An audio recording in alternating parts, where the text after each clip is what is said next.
Hello there and welcome to the Daily Discussion. Today, let's discuss Druids, the shapeshifting protectors of nature. Druids have one of the oldest and most famous class fantasies. Indeed, they were the first class to have a legitimate home in the world of Warcraft. I speak, of course, of Moonglade. Before the overhauls that came with the Cataclysm, getting to Moonglade on foot required going through Timbermoor Hold, an act that was complicated by the hostility of the Furbolgs that lived there. Then, once you got there and unlocked the flight point, it would still be a 10+ minute journey. Druids, on the other hand, gained the ability to teleport directly to Moonglade very early on in their leveling experience, and the small zone was designed almost entirely for them. Within, you would find spirits of nature that would teach prospective druids to shapeshift. The druid trainers of both Night Elf and Tauren origin, actually, were here as well, and they offered quest chains to learn all kinds of things, such as learning how to remove corruption and then helping cleanse the Barrens of disease. Those diseased gazelle that you used to see running around in the Barrens were for that quest. Other quests would have the druids swimming to the bottom of the ocean to earn their aquatic form. It's easy to see that Moonglade was among the first zones dedicated to class fantasy, and it could be argued that it served as a very early prototype for what eventually became the Peak of Serenity for monks. Nowadays, druids barely have to go to Moonglade, with the only quests offered there designed to give pieces of gear for levelers. In fact, really there aren't many quests there at all. When you first go to Hyjal, you go via Moonglade, but you're only there for a couple of minutes. I think this is a huge shame, because not only is Moonglade a beautiful zone, but there was a certain level of fantasy present there when a druid had to swim to the bottom of the ocean to get their aquatic form, or calm an angry spirit in order to earn their bear form. Legion presents a fantastic opportunity to reintroduce these form-specific quests, and using today's technology, you could easily cut down on the frustration of having to wander around the world for hours on end, and you could also use that technology to teach new players what the forms do. You could easily have some kind of training ring set up where an NPC, maybe a master druid of some kind, teaches an initiate what the different forms do. You know how, cat form is for dealing melee damage, bear form is for tanking, Moonkin form is for dealing range damage, and to a lesser extent, Treant form, which I would like to see back, to be honest, is about healing. So a few ideas I had about the different shapeshift forms and how they could be handled are as such. At level 5, the druid is told to go to Moonglade. I choose level 5 because, currently, druids unlock cat form at level 6, bear form at level 8, and Moonkin and travel form at level 16. It's all fairly close together in the grand scheme of things.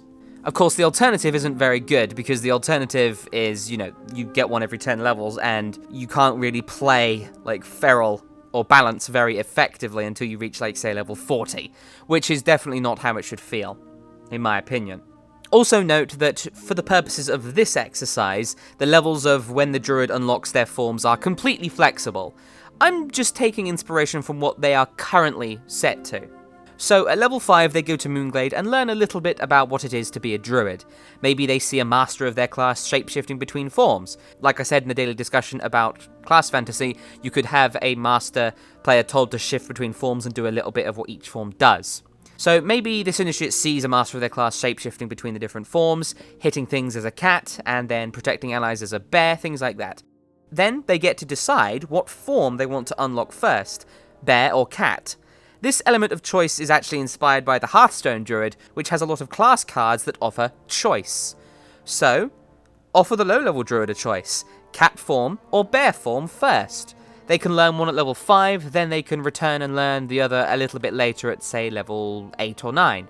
Then, once the Druid hits level 10 and unlocks specializations, they return and unlock their spec-specific abilities. If they chose Balance, for instance, they would unlock Moonkin form. Finally, at level 15, they could return and learn about travel form, using it to win at a race or complete a timed event. This is just one idea. Another idea could be to have the druid learn all of their forms at the same time over the course of a quest chain. There could be a star pupil of some kind that learns really quickly about how to shapeshift, and it could be a precursor to them becoming a druid worthy of an artifact weapon in the future. So you get that idea of, oh, you're special right from the get-go. As for the master level druids, so any druids above level 100, I'd like to see more stuff done with the world. Since Druids are the guardians of nature, there's an opportunity to have them going around the world fixing things. With a demonic invasion threatening to destroy everything, no doubt nature is in chaos and there are dangers to the natural order everywhere. So, Master level Druids could get a daily or a weekly quest to go to a point in the world, teleportation might help here actually, and help calm nature there, and they would have to use their shapeshift abilities to blend in with things around them. For example, there could be a version of the quest where, say, panthers or tigers or felines of some kind are in chaos thanks to a demon, and the Druid, if they just walk up to them, just gets attacked. But if they go into their shapeshift cat form, they can wander through and actually maybe speak with the panthers or tigers, or maybe not speak with, communicate with them in some kind of way. Find out about the demon, which one it is, out them, and then destroy the demon. Similarly, they might have to shapeshift into bear form in order to gain access to a cave full of bears, challenging the demon-tainted leader of the sleuth to combat and killing it.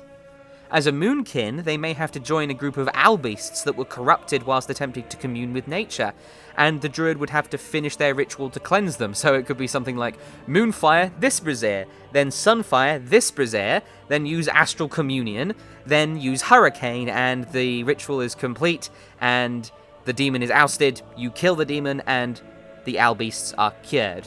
As a Restoration Druid, maybe they would have to shapeshift into treant form. They could communicate maybe with ancient trees around the world.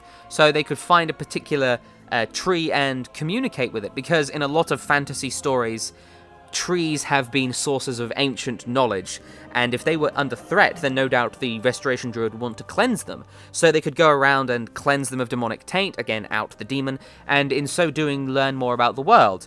Trees are incredibly old, after all, and they no doubt have secrets that they would share in return for help from a Master Druid. So those are just a few random ideas I had. Let me know what you think, and what ideas you'd like to see implemented for Druids in the future. Today's piece of music will be from the Cataclysm version of the Night Elf theme. You often hear it playing while you're wandering around doing quests in Mount Hyjal. I don't particularly like the Night Elves as a race. I'm not really an elfy kind of person, but I have to say, this piece of music really sells their more savage nature and their almost zealous dedication to defending the world, even from those who might not necessarily want to see it harmed. I'd love to see more kind of savage Night Elves like they were in Warcraft 3. So this piece of music is kind of in homage to that. So thank you very much for watching, and I wish you the best of luck in the world of Warcraft.